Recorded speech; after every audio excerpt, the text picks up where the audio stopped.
Hello and welcome you all in Study Darbar. Hi, this is Abhishek Tiwari.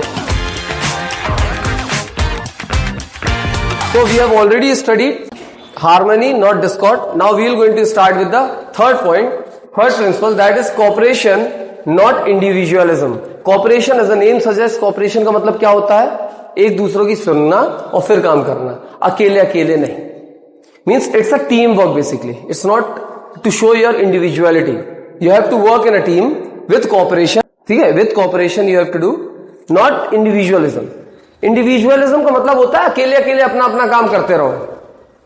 Cooperation का मतलब होता है एक दूसरे के साथ collaborate with one another and do the work. So, extension of principle of harmony, not discord, is this. What is this? Competition should be replaced by cooperation. Competition नहीं होना चाहिए कि मैंने कर दिया, I am the first. नहीं. Overall result क्या है? Negative, no. बाजू वाले ने काम नहीं किया, आपने काम कर दिया. That shows what? Incapability of the institution. कि institution अच्छे से काम नहीं कर रहा है. आप दोनों में आपने अच्छा कर लिया, लेकिन ओवरऑल क्या हुआ? हार हुई ना. तो इसको और इसको साइमल्टेनियसली ग्रो करना होगा. समझ आ रहा है क्या बोल रहा हूं? So management should award worker for giving valuable suggestion and involve in decision making. Management को हमेशा किसको अपने साथ में लेके चलना होगा? वर्कर्स को. और उनकी बात सुननी होगी. और if they are saying, if they are giving a correct opinion, then you should welcome that also. मतलब you should be broad minded, open for each and every workers to. Workers should avoid making unreasonable demand and strikes. भाई, और यहां पे worker को भी देखना होगा कि unreasonable का मतलब होता है suddenly you will ask for 50% hike in their salary. भाई मेरी आज सैलरी है 20,000 I can ask कि भैया मेरी कल से सैलरी हम लोग की 30,000 करो, नहीं वरना हम नहीं आएंगे. Management will not going to give you that much salary. Management आपको 10% बढ़ा सकता है, 5%, 10%, 12%, 15% बढ़ा सकता है. It is not like 50%. आज अगर मैं बात मान लूंगा, कल आप खड़े हो जाओगे 100% के लिए.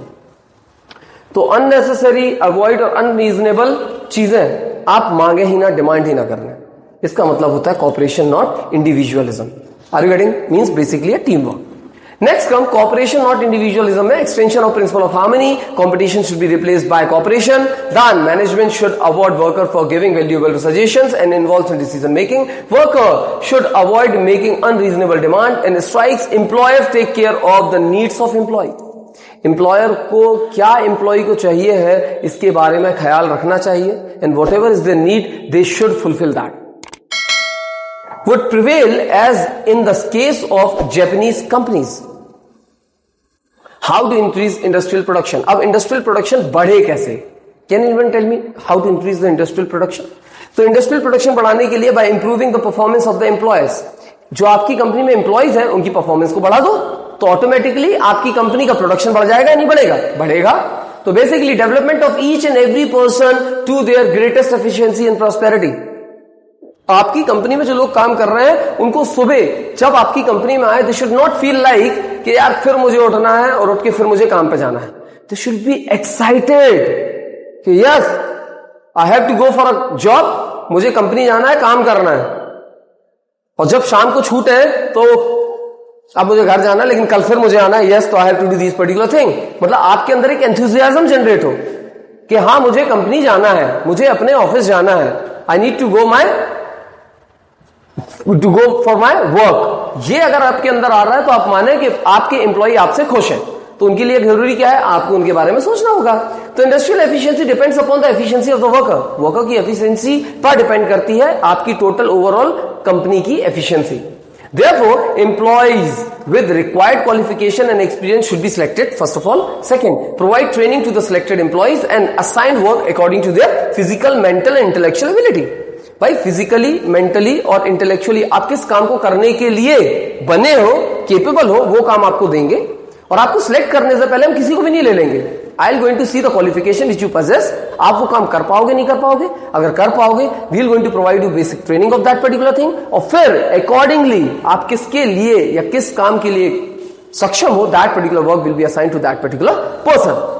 So, efficient employee would produce more and earn more. Efficient जो employee होंगे वो वर्क अच्छा करेंगे तो प्रोड्यूस ज्यादा करेंगे तो क्या होगा?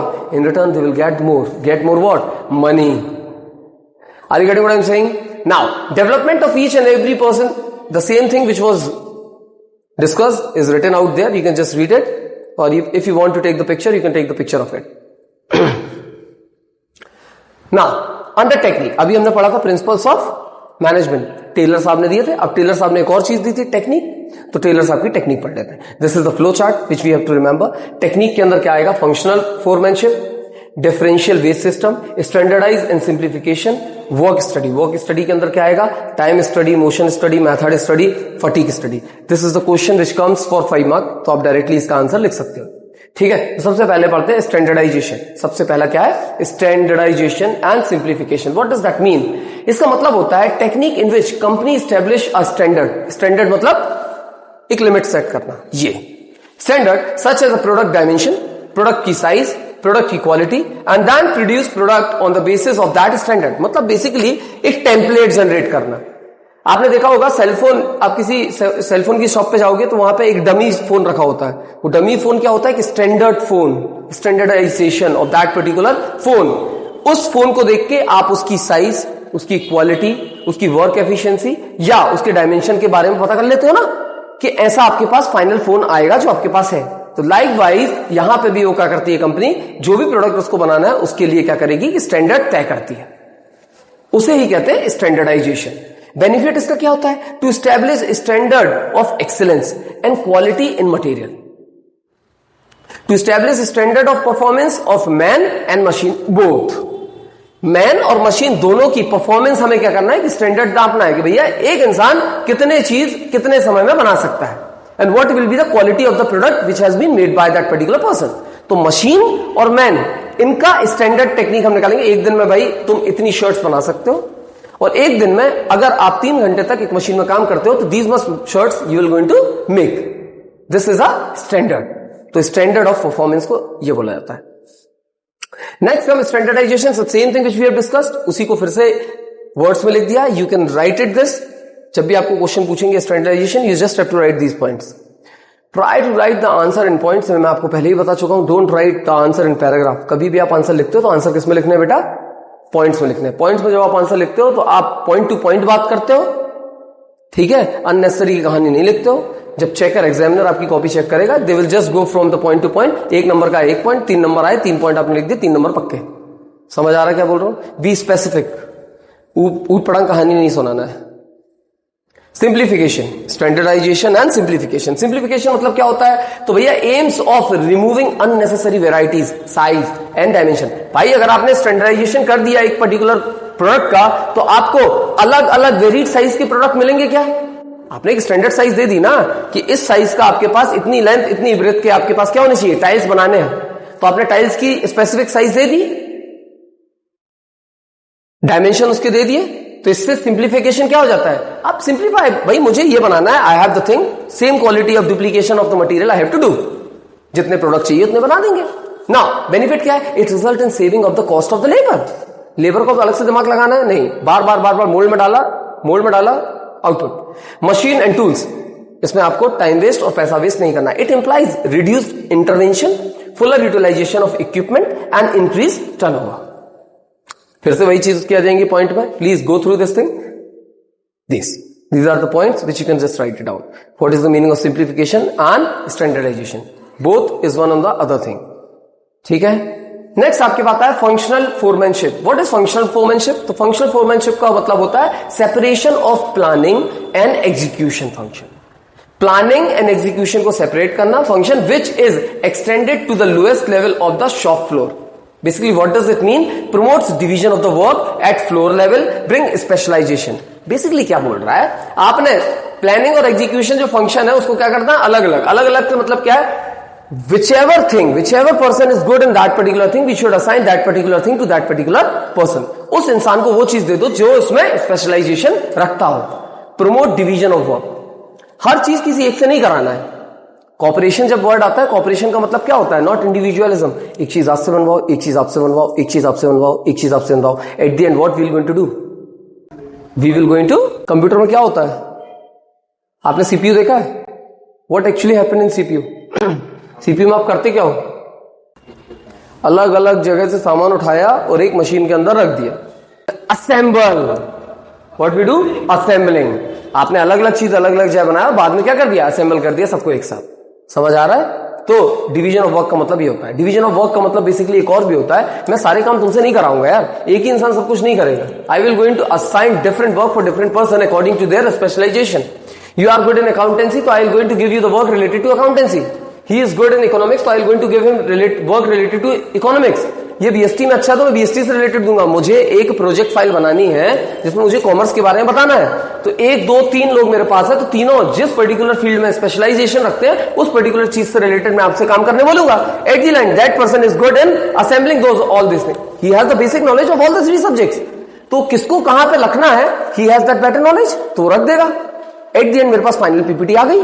समझ आ रहा है? तो इसमें तुम्हें बहुत ज्यादा मेहनत करनी पड़ी क्या? नहीं करनी पड़ी, क्योंकि तुम जिसमें स्पेशलाइजेशन रखते हो, you can very easily do that particular thing in a minimal time. Same is he, same is that this person. चौथा बंदा क्या करेगा, उन सबको असेंबल कर देगा। He has the basic idea of all the thing, that's what manager do. समझ आ रहा है क्या बोल रहा है? तो वही चीज, improving the performance of the foreman. Next आता है under the factory manager there was. अब फैक्ट्री मैनेजर के अंदर क्या क्या होते हैं, देखो अलग अलग लोग, अलग अलग स्पेशलाइजेशन। कौन कौन? प्लानिंग इंचार्ज एक होता है, the one who makes the plan. Production incharge होता है, the one who deals with the production of the company. जो भी चीज प्रोड्यूस करना है वो देखेगा ऊपर से, भाई सही हो रहा है कि नहीं हो रहा, मतलब they are directly touch with what it produce. In production officer there are 4 specialisation bosses exist. Next आता है क्या, जैसे प्लानिंग इंचार्ज के अंदर क्या आता है, in planning officer there are 4 foreman exist. 4 foreman कौन कौन से होते हैं? सबसे पहले पहला होता है रूट क्लर्क। रूट क्लर्क क्या होता है, specify the route of production, कैसे प्रोडक्शन करना है, what is the flow chart of it. Next होता है time and cost clerk. Time and cost clerk क्या देखेगा, कितना टाइम लगेगा और कितनी कॉस्ट लगेगी किसी भी चीज को प्रोड्यूस करने में। Fix the time for starting and completing the job. Disciplinary क्या करेगा, maintains the discipline. This particular time इतनी चीज, इतने समय में इतनी चीज प्रोडक्शन हो रहा है कि नहीं, what ever is being given by these person. ठीक है, नेक्स्ट आता है कौन, तो सबसे लास्ट में आएगा card and instruction clerk. Card and instruction clerk क्या करेगा, issue various instructions to workers to carry on the job. Whatever thing is being said by them, ये बार बार उसे बीच बीच में जाके चेक करेगा, आप वो काम सही से कर रहे हो नहीं कर रहे हो। नेक्स्ट आता है क्या, प्रोडक्शन इंचार्ज। ये तो प्लानिंग था, ये प्रोडक्शन था, तो प्रोडक्शन इंचार्ज क्या करेगा, सबसे पहले inspector check the quality of the work, वहां जाएगा और चेक करेगा whether all the persons are doing according to the things which is being delivered to them. उनको जैसे बताया था वैसे वो काम कर रहे हैं कि नहीं कर रहे हैं। Repair boss maintain the machinery and other equipment. भाई जो मशीन पे आप काम कर रहे हो वो खराब तो नहीं हो रही, खराब हो रही है तो I will going to check कि इट इज वर्किंग एफिशिएंटली और नॉट। अगर एफिशिएंटली वर्क नहीं कर रही then I have to repair them. Last आता है स्पीड बॉस। स्पीड बॉस क्या करेगा, टाइम जितना बताया उतनी देर में कर पा रहे हो कि नहीं कर पा रहे हो, check the cause for delay and remove them. भाई इतना स्टैंडर्ड टाइम सेट किया है सेट एंड कॉस्ट क्लर्क ने। आप टाइम बॉस क्या करेगा, यहाँ पे स्पीड बॉस क्या करेगा, चेक करेगा इस पर्टिकुलर टाइम पीरियड में इतना प्रोडक्शन हो रहा है नहीं हो रहा है। नहीं हो रहा है मतलब where is the delay. Delay जब वो पकड़ लेगा उसके बाद वो क्या करेगा, उसे ठीक करेगा कि अब ये ना हो। These are the 2 things. समझ आ गया। Last gang boss. अब गैंग बॉस क्या होगा, as a name suggest makes arrangement of machinery material tools etcetera. क्या क्या चीज चाहिए है प्रोडक्शन करने के लिए, तो एक गैंग बॉस बताएगा these all are the things which is needed to produce that particular thing. तो सबसे पहले प्लानिंग इंचार्ज के अंदर कौन कौन से 4 फोरमैन आते हैं, सबसे पहले root clerk, time and cost clerk, disciplinary and card and instructions. फिर आते हैं प्रोडक्शन इंचार्ज। प्रोडक्शन इंचार्ज के अंदर 4 फोरमैन आते हैं। 4 foreman inspector, repair boss, speed boss and the gang boss. Gang boss is VVIMP, क्योंकि गैंग बॉस ही तो बताएगा आपको क्या क्या चीजें चाहिए है। समझ आ रहा है। But in reality if we'll see, चारों के चारों फोरमैन आर इंपॉर्टेंट। चारों के चारों फोरमैन आर इंपॉर्टेंट। लेकिन आपने एक चीज देखी, प्लानिंग के अंदर ये चारों का अलग अलग काम है। मतलब what they have done, we have divide the work according to their specialization. Division of work according to their specialization. आप जिसमें अच्छे हो आप वो काम करो और वो काम आप देखो, तो फोरमैन बाकियों को देखेगा सही हो रहा है कि नहीं हो रहा है। तो फैक्ट्री मैनेजर, फैक्ट्री मैनेजर के अंदर क्या आएगा बेटा, सबसे पहले फैक्ट्री मैनेजर के अंदर 2 आते हैं मैनेजर, एक प्रोडक्शन मैनेजर, एक planning manager. Just now we have talked about planning manager के अंदर क्या आएंगे, प्रोडक्शन मैनेजर के अंदर हमने देखे 4 कौन है, फोरमैन। प्लानिंग मैनेजर के अंदर क्या आएंगे 4 फोरमैन। और इन चारों क्या करते हैं, बेसिकली डील करते हैं direct with the workers who is working beneath them, जो एक्चुअली ऑन ग्राउंड काम कर रहे हैं। फोरमैन डायरेक्ट किसके टच में होगा, इनके। ये फोरमैन इनको बेसिकली क्या कर रहा है? सुपरविजन फोरमैन को कौन कर रहा है? They are directly answerable to these 2 person. और ये लोग किसको बोलते हैं? Basically manager. Top level, middle level, supervision level, तीनों लेवल समझ में आया? And at the end there are workers. Getting? Differential piece wage system. अब पीस वेज सिस्टम क्या होता है?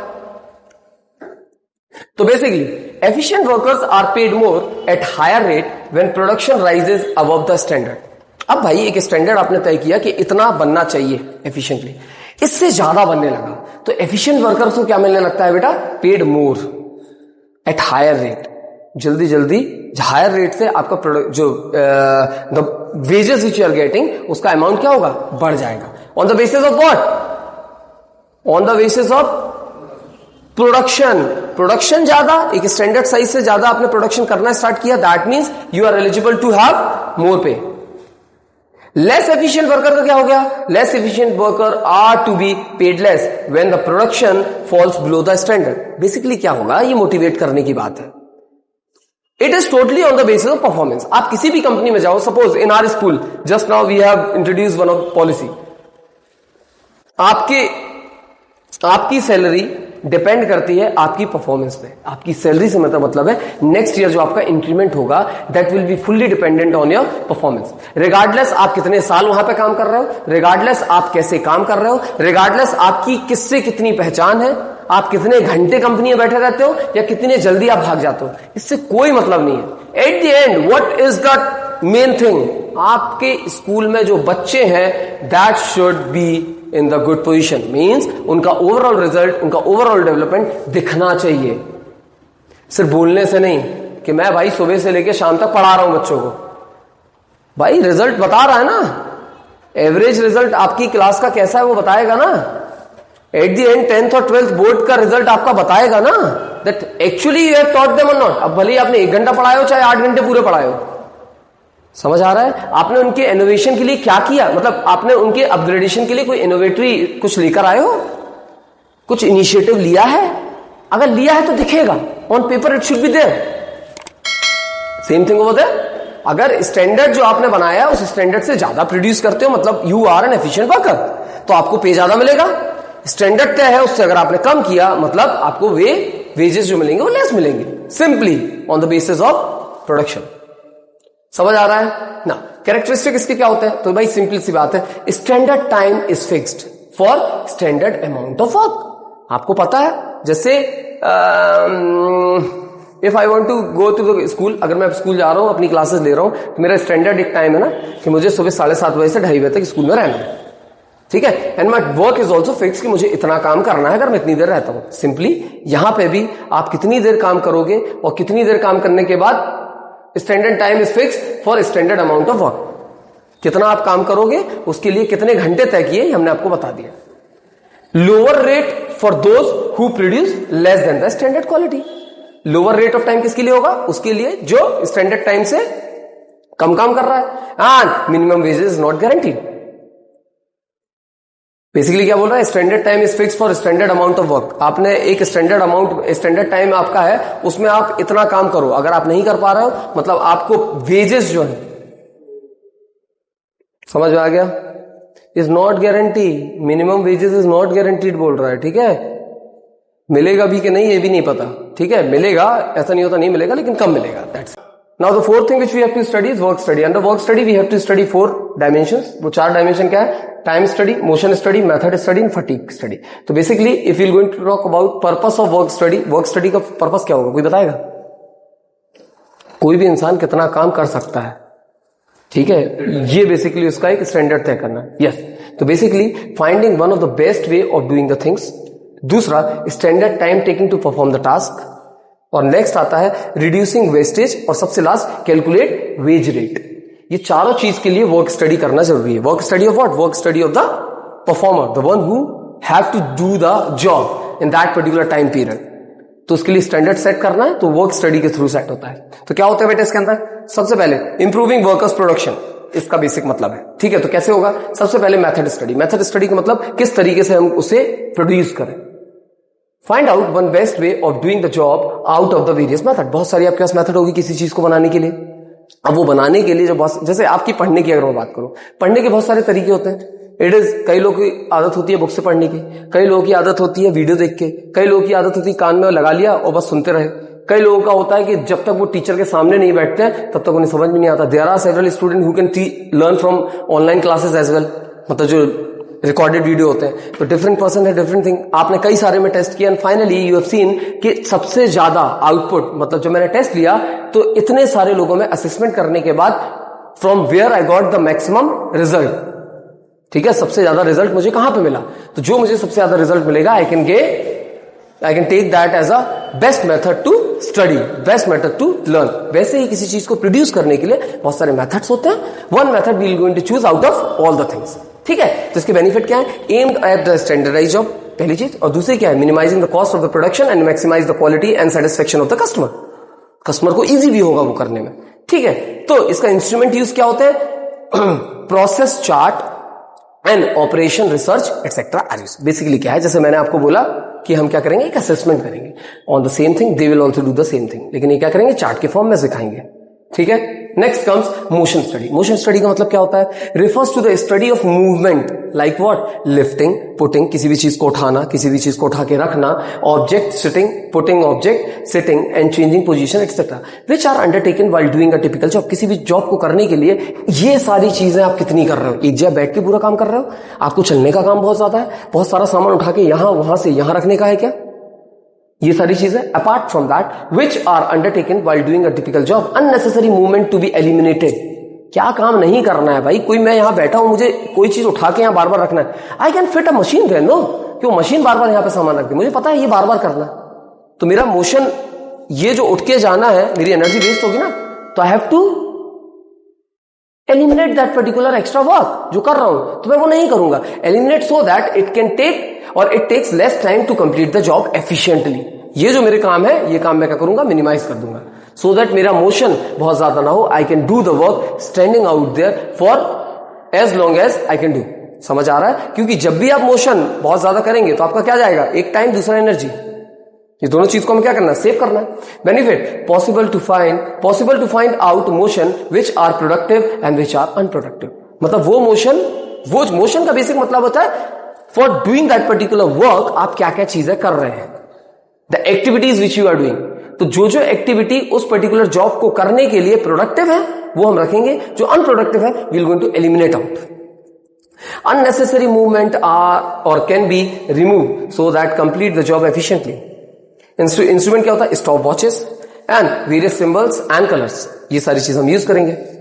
नेक्स्ट आपका आता है क्या, टाइम स्टडी। टाइम स्टडी का मतलब तो सबको पता है भाई, analyse the time taken by each worker to finish the standard. कोई भी स्टैंडर्ड आपने जो सेट किया है उसका हम एवरेज निकालेंगे, हर टाइप के इंसान को खड़ा करेंगे और उससे बोलेंगे do the work and we'll count on the stop watch that कौन सा इंसान कितनी देर में वो स्टैंडर्ड तय कर पा रहा है, then we can find the average and we can set the standard time for that. Determine number of worker to be employed, cost of labour, make suitable incentive scheme. भाई, और इससे ये भी पता चलता है कि हमें कितने लेबर को काम पे रखना है अकॉर्डिंग टू द प्रोडक्शन, कितना प्रोडक्शन करना है उसके लिए मुझे कितने लोग चाहिए, समझ में आ गया। Improving the efficiency of the worker by creating the time awareness. And next आता है इंस्ट्रूमेंट कौन सा होता है, तो stop watches only. Last point इसमें और पढ़ लेते हैं, फटीग स्टडी। फटीग का मतलब होता है थकान। क्या होता है, थकान, तो वही चीज है। There should be proper rest interval between two work span. दो काम करने के लिए आपके पास प्रॉपर इंटरवल होना चाहिए जिसमें आप रेस्ट करो, आपकी बॉडी को रेस्ट चाहिए, सिर्फ बॉडी को नहीं, मेंटली एंड फिजिकली बोथ। समझ आ रहा है, तो बेनिफिट क्या है, a person will feel tired physically and mentally if she और he does not rest while working. तो हेल्प्स वर्कर टू तुमने देखा है कई सारी आजकल मल्टीनेशनल कंपनी में वहां पे पावर नैप का एक सिस्टम चालू हुआ है। Do you know what is power nap? Power nap का मतलब होता है देयर इज वन रूम, वहां पे जाओ, आप 10 से 15 मिनट के लिए वहां पे रेस्ट करते हो, आंख बंद करके सोते हो, सूदिंग म्यूजिक सुनना है तो वो सुनो और सो जाओ, ठीक है। 10-15 बाद ऑटोमेटिकली जब पढ़ते हो तो आपकी बॉडी फिर से रिचार्ज हो जाती है, ठीक है। आप लोग से 10-15 मिनट बोलते होंगे तो तुम लोग सो जाते होगे 4-5 घंटे के लिए, नहीं 10-15 मिनट मतलब 10-15 मिनट, ठीक है, करके देखना, बॉडी रिचार्ज होती है। मेरे से नहीं होता, मैं सोता हूं, सो जाता हूं, ठीक है। Now helps worker to regain stamina and work again with the same capacity to maximise the production. तो hope you understood this particular thing. इसके बाद कल हम पढ़ेंगे फ्योल साहब के नियम और उसको हम डिटेल में समझेंगे क्या है। Till then take care, bye bye.